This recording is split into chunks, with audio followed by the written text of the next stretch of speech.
This video is brought you by Trago. Trago एक opinion trading platform है जिसमें आप एक सिंपल येस और नो में जवाब देकर पैसे कमा सकते हैं। ट्रागो पे आपको बहुत अलग अलग इवेंट्स मिलेंगे जैसे current affairs, politics, crypto, Bollywood, cricket etcetera etcetera.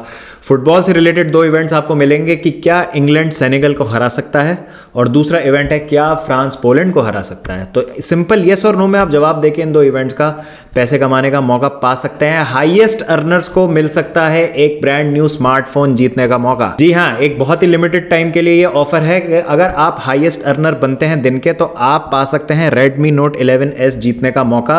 आपको अपने पहले डिपॉजिट पे 20% तक का कैशबैक भी मिलेगा। इसकी जो विनिंग्स है आप इंस्टेंटली यूपीआई पे भी विड्रॉ कर सकते हैं। तो ट्रैगो का जो लिंक है आपको डिस्क्रिप्शन में मिल जाएगा। तो link is given in the description below. Please download the Trago app now. तो बात करते हैं राउंड ऑफ 16 के 2 मैचेस की, नेदरलैंड्स वर्सेस यूएसए और अर्जेंटीना वर्सेस ऑस्ट्रेलिया। अब देखिए यहां पर हमको 2 क्वार्टर फाइनलिस्ट हमारे मिल चुके हैं। नेदरलैंड्स ने हरा दिया है यूएसए को, अर्जेंटीना ने हरा दिया ऑस्ट्रेलिया को। दोनों मैचेस की बात करेंगे। पहले बात करते हैं नेदरलैंड्स यूएसए की। आई थिंक बहुत ही प्लान क्लियर था नेदरलैंड्स का। जिस तरीके से यूएस उन पे चढ़ी हुई थी शुरू के 10-15 मिनट, क्रिश्चियन पुलिसिक ने एक बहुत ही गोल्डन अपॉर्चुनिटी मिस करी। लेकिन एक क्लासिक लुई वैन हाल टाइप की परफॉर्मेंस जैसा आप देख सकते हैं।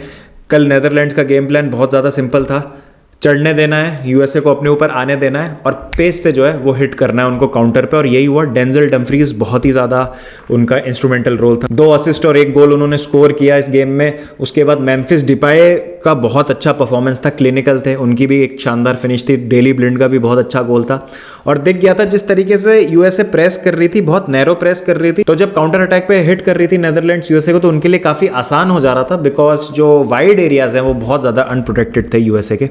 और उन्होंने अपनी दिक्कतें बहुत ज़्यादा बढ़ा ली। आई थिंक शेप उनका बहुत ज़्यादा ख़राब था, डिसओरिएंटेड प्रेस था बहुत ज़्यादा।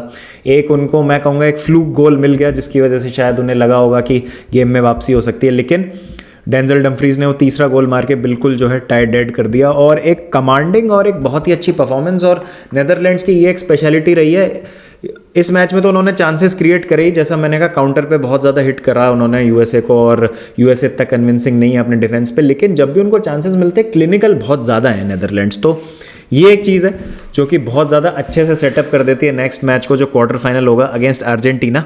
अर्जेंटीना वाले मैच पे आते हैं तो अर्जेंटीना और ऑस्ट्रेलिया, मुझे लगता है कि बहुत ज़्यादा लोगों ने उम्मीद नहीं की होगी कि ऑस्ट्रेलिया बहुत ज़्यादा दिक्कतें दे सकती है अर्जेंटीना को इस मैच में। मुझे लगता है इस पूरे मैच में अर्जेंटीना सेकंड गियर के ऊपर से गई नहीं। आई थिंक कोई भी आप मेरे हिसाब से चेंजेस करते वो इनफ होता इस ऑस्ट्रेलिया को ओवर पावर करने के लिए। और वही हुआ, एक बहुत ही ब्यूटीफुल मोमेंट मेसी का वहाँ पर जहाँ पर वो गोल स्कोर कर देते हैं। और आप देखिए कितनी प्यारी तरीके से करेस कर दिया, कारपेट कर दिया शॉट, बिल्कुल फार कॉर्नर में, कीपर पहुँच नहीं पाए। और ये वो एक चीज़ है जो मेसी को बहुत ज़्यादा डेडली फिनिशर बनाती है। सालों साल हमने देखा है, 1000वां गेम था मेसी का क्लब और कंट्री का करियर मिला के। और एक्सपीरियंस इतना ज़्यादा है मेसी को, उन्होंने ये अपने करियर में सालों साल किया है।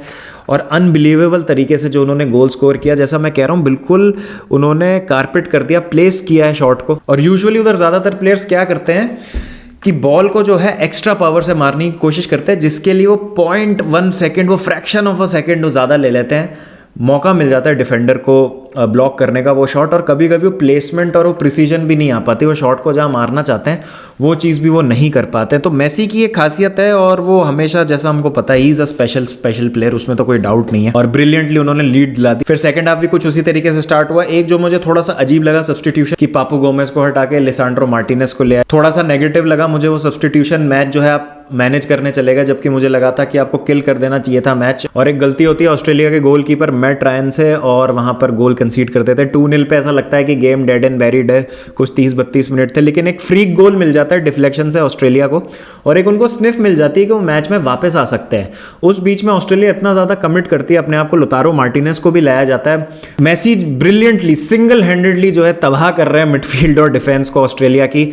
सेटअप भी करने की कोशिश करते हैं लोतारो मार्टिनेज को 1-2 बार, लेकिन लोतारो मार्टिनेज पता नहीं अपनी मतलब गोल स्कोरिंग फॉर्म कहाँ भूल के आ गए हैं इस वर्ल्ड कप से पहले, और फिर से जो है वो चांस मिस कर देते हैं। यहाँ पर 2-1 मौके और अच्छे मिलते हैं ऑस्ट्रेलिया को मैच में आने के।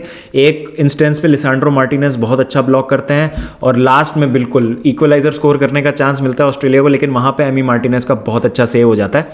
तो ये जो कुछ चीज़ें हैं जो नेदरलैंड्स के अगेंस्ट अर्जेंटीना बिल्कुल अफोर्ड नहीं कर सकती, उनको क्लिनिकल होना पड़ेगा, अपने चांसेस लेने पड़ेंगे। मेसी, जैसा हम कहते हैं बार बार कि सिर्फ मेसी ही रिस्पॉन्सिबिलिटी नहीं ले सकते, जैसे जूलियन अल्वारेज ले रहे हैं, रॉड्रिगो दी पॉल का अगर आप सेकंड गोल में देखें, रॉड्रिगो दी पॉल ने जिस तरीके से प्रेस किया, अल्वारेज ने जिस तरीके से प्रेस किया, उस वजह से प्रेशर बना दोनों सेंटर बैक और गोलकीपर पे, और उस वजह से वो गोल हुआ। तो अल्वारेज ने यहाँ पर मेरे हिसाब से अपनी जगह पक्की कर ली है इस टीम में। आई डोंट थिंक कि लोतारो मार्टिनेज को स्टार्ट मिलेगा अगेंस्ट नेदरलैंड्स, लेकिन जैसा मैंने कहा नेदरलैंड्स इस तरीके से आपको चांसेस नहीं देंगी, क्योंकि एक तो उनका इतना ज़्यादा कॉम्पैक्ट है जो बैक लाइन है, और जो मिडफील्ड है, चाहे वो डिरून खिलाएं, चाहे कूप माइनर्स खिलाएं, फ्रैंकी डियोंग के साथ, दो उनकी जो बैक फाइव है एक बहुत सेटल्ड बैक फाइव है।